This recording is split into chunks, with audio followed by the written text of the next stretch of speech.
أما وانسى جايبا سورة نم ميديا كنا قبّا وليجا دوفوكا ما تيجو تينا رفسان كان وجا لما سديدورا ميديا قبّا تبوسطان صح وجا لما سدي كنا نمني جالاري كيسا كاياتي وانتني تاوك مالني إسا فيدا وكين سورة أباسا وكين سورة أدساته يتي بتيبر وياتو كنا ما كنا طبعا على باس وراف سورة كنا فيدا من جدي وجا سدي جالاري سا كيسا كاياتي تينتا سيغالي guyyaa tokko osoma Oromoo ta'ee obboleessa kiyya jedhee si waliin nyaatu osoma si waliin dhugu gaafa tokko akka ittiin si arrabsuuf isa fayyadu waan beeku fuulduratti guyyaa tokko isa arrabsaa jedhee suuraa kana silkii ofii keessa kaayatee taa'an waggaa lama sadi gaafa ani isaa waliin qabsaayaa ta'ee waliin dhaabataa ture isaa warri hadha suuraa kana giyyaaseetti nama arrabsu ammoo gaalarii isaa keessaa qaba ana waliin osoo nyaatu ana waliin osoo qabsaa'u osoo ana waliin dhaabatu suuraa kana garuu guyyaa tokko nasri ittiin arrabsa jedhee kaayatee of keessaa qaba. Ummata namoota akkanaa kana waliin hiriirtee jira. Tokko paaspoortii si qabanneera dhaggeeffadhaa jedhan kee. Shamsuddin waa jedhee gaggeessaa. Qoy. Shamsuddin obboleessa keenya paaspoortii jechuudha yeroo barbaadee turte argachuu dandeessaa. Eenyummaa isee jechuudha guutumaa guutuutti lafa duwwaa maqaa namaan balleessinu iccitiisi waa hunda jechuudha. Bifa arraba xiqqeenya viidiyoo isa balfa dhiisaa qoshaashee jechuudha. Qoshashni baanageen jechuudha beektee dhuggeessa karaa jechuudha qullaa saree farree wajjin waan fedhe ta'a wantu jechuudha. Waa'ee Oromoon dubbatu namuusa Oromoo jechuudha. Dhala namuusa Oromoo eeguu hin dandeenye qabsoo Oromoo tiksiti jettee naaf yaadda yoo ta'e jedhe ati nama siyaasaati. Nama waa'ee Oromoo kana qabsoo Oromoo kana waa hedduu keessa beekuudha. Hin hubatta jedheen yaada obboleessa kiyya. Si galaa jira miti. Dhalootaaf ergaa maalii dabarsaa jirti? What is the benefit of this match? Qoshasha kanarra hawaasni keenya wanti fayyadamu maali? Isiin deemtee namoota Oromoof ija ta'an gatii isaanii kufiftee ummata kana laamshessuu hamilee dhalootaan tuqu sigalee gandaaf ganda ummata walitti dabarsuu waan ta'eef jechuudha. Kanaaf jechuudha ummanni keenya ammoo yeroo alaabaa sana argee jiru miira keessa gala sabboontuudha jedha nama biraa namni siin piroofaayilii godhatu hin jiru namni siin fuuldura keessa hin jiru. Because they know her very well. Eenyummaa isii waan beekaniifi kutaan isin natteen tuqin hin jiru najjiisiin kun jechuudha si galee garuu alaabaa bakaranyaa kana bidiruu duuba kaa'atti sabboontuu Oromooti. Isiin nattechitti miira of kaaftee akka saree jechuudha beektee kara deemaan martitti fincaalee makka shinti beetii jechuudha si galee nu jaalannee miti namuusa gannee miti kabajaa wallaallee miti kan nama arrabsinu nu beekta amma dura miidiyaa kanatti koostaatu jechuudha. Namni garuu ni obsa. Dubbiin hanga obsan hanga dhoksan qabdi hanga immoo ofirraa futtaasan qabdi obboleessa kiyya.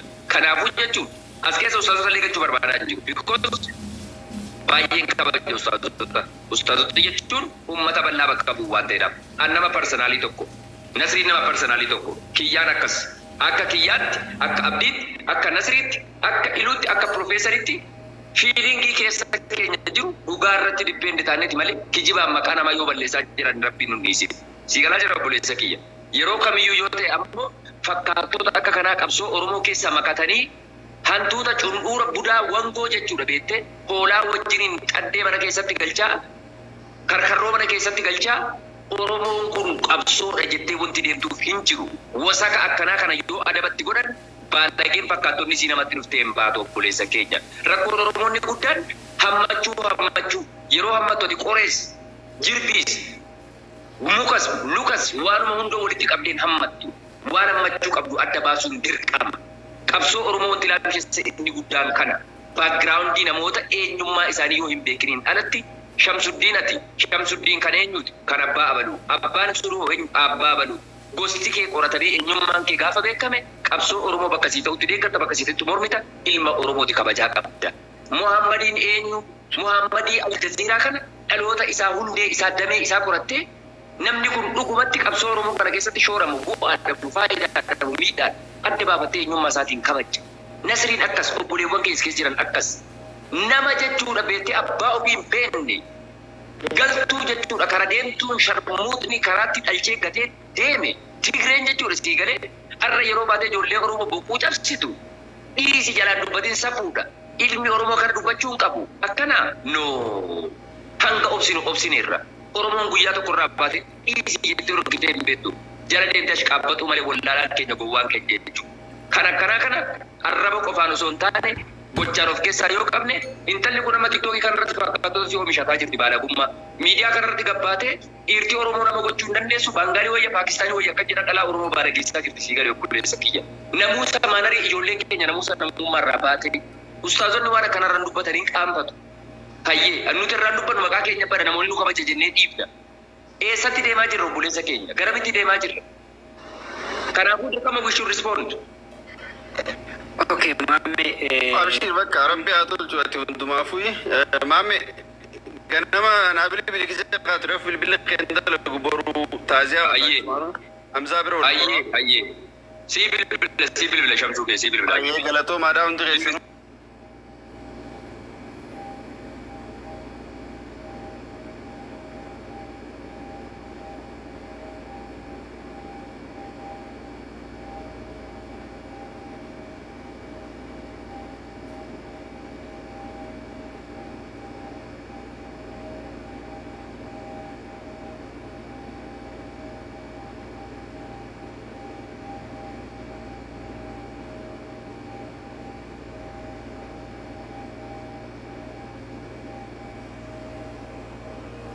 Dina yu ijisiisa bahe suni personal nama dhuunfaa mootiin sammuu ajjeesanii taphaan ala taasisuuni sinii galee taphaan ala taasisuun baay'ee salphaadha. Nama dhuunfaa maaliif akka sabaattuu diina sabaayyuu ijisiisaa turre waan ta'eef nama tokko mootiin sammuu isaa ajjeesanii akka inni lamuu saba kanallee namoota Oromoon jaalatullee maatii namaallee haadha namaallee akka hin tunne gochuuni fayyaa isaa irratti illee hojjetanii akka inni taphaan ala ta'u gochuun illee salphaadha.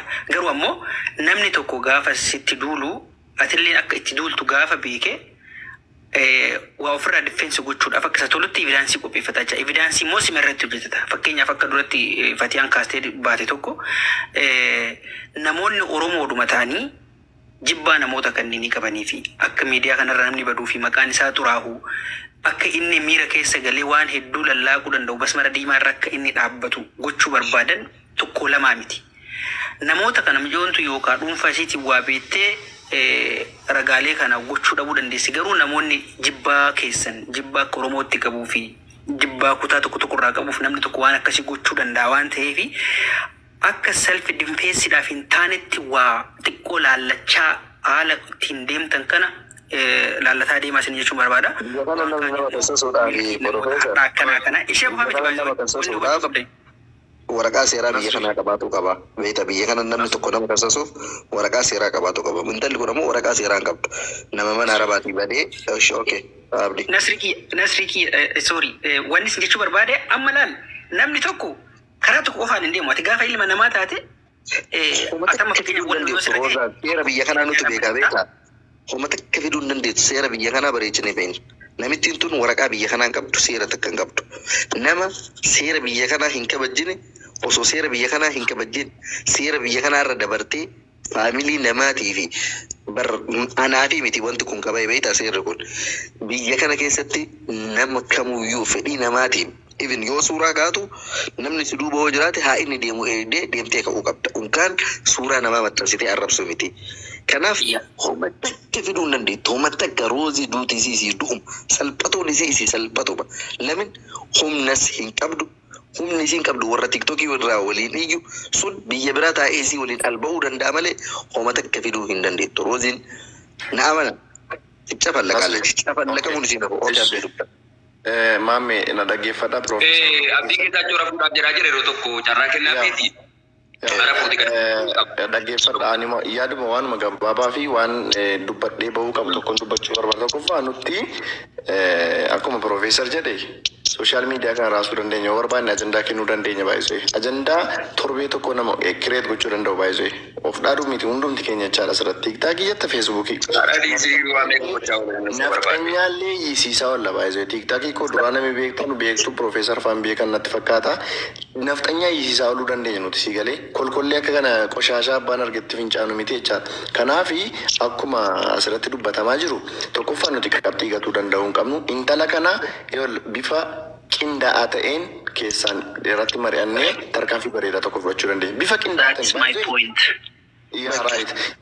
laal nuti waan qabxii nama fakkeenya inya social media influencer nen sini galee waan bor kolkoleen abbaa argee dibaateetti yoo ajandaa wayii kee maqaatti nu balleessitu hin taane mucaa kanaami dhimmi keenya ichili masabbar hin cilalan ordi amma laayivii si bilbila biraatii ilaalaan jira intalli kunniin amma sakkartee maraattee waan dubbattu waan isoo ilaalaa jirti bakka inni Tigreen hin kaa'uun baala warri keessaa jigaa bara nixxaan iyyaas rakarraketti nooko jiraatti sakkartee Oromoonnat gadalik wajjichaa jirti si galee an Oromoo keessa fudhaa qilee seenaa idhaarti si galee kan jechuun intalli kunniin maraatteetti jechaadha already hojjenne moon hojjenne reenu sartanal way asarraana ተሳክቶልናል right ስለዚህ አሁን ደግሞ ምን ማድረግ አለብን አክሽን tarkaanfii fudhachuu amma fakkeenyaaf ati nama seera qabeessa ati manaa keelleen akkasii ati isin nama ofiisa qabu intala kanan immoo beekna waan isheen goote kanaan biyyi sun biyya akka Ameerikaatti Dubaay sirriitti hin beekan sanaan ragaa sanaan guyyaa ta'u gidduutti funyaan qabsiftee CIDdhaan funyaan qabsiftee biyyatti gadi darbachuu dandeessa. Wallaahi biyyan galchani abdii qarshii 5,000 adabamee namni kamiyyuu gara biyya isaatti dipoorta maallaqa kana kafaluu hin dandeettu taanaan hidhatu jira hidhamtee basabbastee baatee itti qalliidhaallee Esa pun cari-cari muter fi gurgurate galgala daabboo fi nyaattuu fi haraqee fi dhudhu baasitii fuutee maallaqa san kafaluu dandeetti tiggaara. Kanaaf asiniin jedhe kanaaf nuti take action amman ani ilma limuuti jimmaa limuutti narree guddadde እንደዚህ ያ ነገር አላቅም እምቢ ቆዋና ከሲ ከናማ እንገሩማት ቆረኔ ቁልቁሌሱ ደንደኛ እኒ rakkoon qabu tarkaanfii fudhachuu qabna sinin jechuun barbaada keessan irratti dubbatama wanneen kuni ankanuma sinin jechuu barbaada baay'een sin jaalladha ati manaa koo teessee na eegaarti love you all naa jiraadha nulle si jaalladha sibiidina nagaan no bor walitti deebina okay ajajira ko an waan ko sirriitti mu ila ani dakkamaa goonni roozaa waan daanan beekasii galee sirriitti jechuudha dakkamaan goonni isii Oromoo dhumti isii tinan dhaabbatin si galee ila inni arsiis ijoollee arsii keessanii qabadhaa inni jimmaas ijoollee jimmaa keessanii qabadhaa isheen bichuusii xiqqoosii warri bira dhaabbatan wannuma suuraa jaalmaroo fi alaabaa adda bilisummaa Oromoo sana deebannifattuuf alaabaa adda bilisummaa Oromootti yoo ta'e nu caalaa namni aarsaa kaffalee hin jiru qabsoo adda bilisummaa Oromoottis yoo ta'e nu caalaa namni aarsaa kaffalee hin jiru intalee wannuma ijoolleen Oromoo isii cina gastii isiirra seenanii sappoortii isii godhanii imimmaan ishee sana imimmaan ambullaa araqee dhuftee gadi ila dhangalaastu sana amananii ijoolleen keenya waliin booyanii waliin sappoortii isii godhanii fi malee wanni tokko hin jiru mee ijoollumaan keenya jechuudha ijoolleen Oromoo jechuudha deemtanii seentanii ishee sappoortiin godhina dhiisa dhugaa rabbi wallaahi mucayyoon kun hin dhaabbatti waan hin beekuuf amala ishee sirriitti jechuudha waan isheen nama arrabsuu malee jechuudha arrabsamuu hin jaallattu qeeqamuu hin jaallattu garuu gaafa nama arrabsitu gaafa haadha namaa gadi fiddee arrabsitu gaafa namni tokko deemee jiru jedhee itti guutee sii deeggaru jechuudha ittuu intanii taati jechuudha hinooyti siigalee humna qabaatti siigalee namni ilma Oromoo tokko ta'e garuu deemee yoo deeggaruu dhiise wallaahi dhiisii ofiisiitii kun majnuuna taatee mataa dhaabanamtee dhiisti sittan himaa jechuudha kanaaf ilma Oromoo taatee namni tokko ishee deemtee hin deeggarin argaa jirtu jechuudha kuno bakka namni beekamaa wee bakka namni yeroo Nasriin arrabsamu bakka Nasriin arrabsamutti deemtee Nasrii arrabsiti bakka Aljaziiraan arrabsiti bakka maannoo Asliin arrabsamutti bakka Mubaarik Musammaan Masiiraa jedhee gareessa baroodaa ture anaan usoo waa'ee kun beekinna arrabsaa ture Abboon tallee nama haara galchee jedhee arrabsuudha bannaati gosa kabboo kun nama miti barkannaati kiyya. Ustaaza kee, qabsaayaa kee, beekaa kee, Oromoo kee, abbaa amantii kee, abbaa maalii musliima kiristaana osoo hin jedhin nama irra deemudha si galee garuu maalidhaa fuula bitachuudhaan kan sappoortii sii godhu jira kan deemee isiidhaaf giiftii kennu jira yeroo isin nama arrabsitu kan deemee gastii isiirra taa'ee jabaadhu jedhuun jira sanadii mee bu'aadhuma mucaa kanaa ilaala. Wallahi kanuma qofan isiniin jedhan bu'aadhuma mucaa kana ilaalaa kana dhiisaatu. Assalamu alaykum. Ana moora miidiyaa ergaa tokko qaba. Wa alaykum salaam. Yaada kiyya baafadhee baa daqiiqaa takka bootaa isinirraan qabadhu. Idris daqiiqaa takka bicha erga takkitti dabalin sakandii kudhan bakka ishee. Laal waan nu goota guyyaa boruurraa hojiin nuti amma eegalle hojii lafarraa warra biyya kana jiru irra dhiisaa kaawwan garee ijaarannee keessaan dubbannaa jennee walii galle. Inni lammaffaa ilmaan Oromoo warri abaa'oo jaalatullee warri jaalmarroo jaalatullee nadhittiin Tigree sharmuxaan tun takkittiin qabsooftee isin hin bilisoomsitu harka keessaa fudhadhaa isii irraa gora. Sababnillee isii faanaa deemna yoo jettan wal gurannee hallayyaa seena. Isii dhiisnee kophatti deemna yoo jettan nu rakkoo waliin qabnu bakka jirrutti dhaabne isinis karaa keessan deema nullee karaa keenya deemna wanti wal geennuun tokkollee hin jiru. Akka namaa wal arrabsine bakka nama normaali personal bakka nuti nama waan ta'eef wal arrabsine dhama kalas bakka jiru dhaabne dhaabdan goolamnee jira kun goolamamee jira. Dubbii du'e illee lafaa hin kaasina. Nadhitti irraa gora nadhitti kophaa isiititti barbaanna waan ta'eef isii nuuf dhiisa.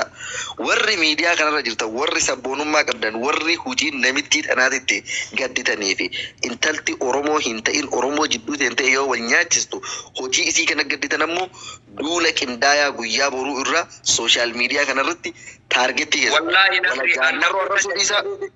Waa si cinaa dhaabbatan jechuudha Dubaayii keessaa jechuudha dhageeffadhu. Intaloo kana jechuudha hunda seeraan kan hordofaa jiran jechuudha mucaa kana jechuudha. Namni sirriitu kan hin jiru biyya sana keessattis.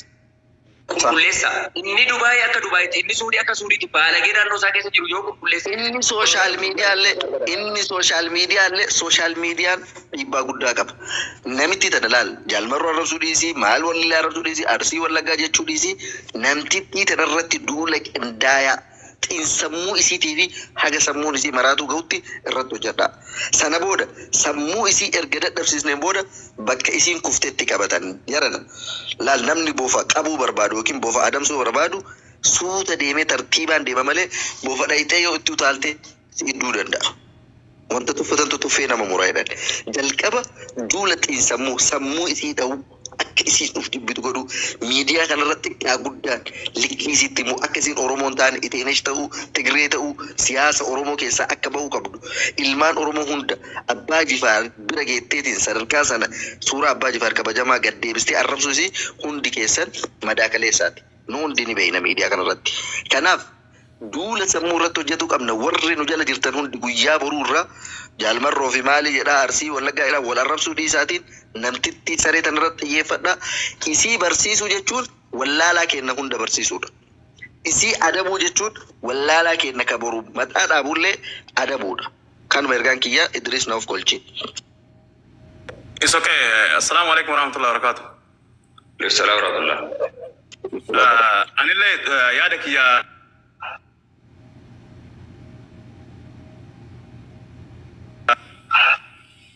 Networking yaada kiyya na dhageettanii?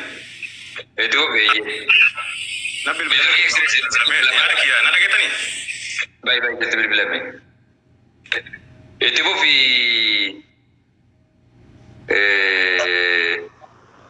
himannaa itti banachuufu dhugaa dubbachuudhaaf kaawuntarattaa godhachuun qabdu. Sirri akkasina jedhu. Ragaa yoo qabaatti sirri. Isan alammoo bakka guddaa isinii namti. Bakka akka keetii akka maamifaa ijoollee nama arrabsuudhaan beekamtanii miti dhugaa dubbachuudhaaf. Wanna akkana isinirraa ni eegwan. Otoo arraba kana dhaabdanii karaa intalatti itti argamtu kana Lijaare dhibqaatarraa ala jira bar. tarkaanfiitti otoo itti fuutte. Lijaari tu kuat ada Nasri. Lijaari kan ada gudurta. Yaa Haalli baafee no ofiishaan lijaare yeraasu profaayil ni yaallo. galchaa dhugaa dubbachuuf ama arraba qofarraa sa'aatii 24 gochuu caalaa No amma arraba finnee bar bakka arraba finnee gara akshinitti deemuun irra barbaachisaadha. Maaliif amma yoo mara arraba dheeressinee namoonni akka ijaatti isin laalan baay'een isaa isin nufuu danda'u. Maaliif namoota kanallee hordoftoota keessanillee nuffisiisuun qabdanii keessattuu namoonni koortaatan kuni yeroo arraba garuu yoo sa'aatii hunda sana qofa boonellee gaarii miti. Akkuma isaan jedhe osuma jennu osoo roobdu gara oorruutiyyaa jedhanii bakka kanaa ol ganaa bakka guddaatti isin eegna waan ta'eef isinitti niman isinirraa baratu malee waan ta'eef waa hundaa xiyyeeffannoo keessa galchaatii deemaa isin jechuudha.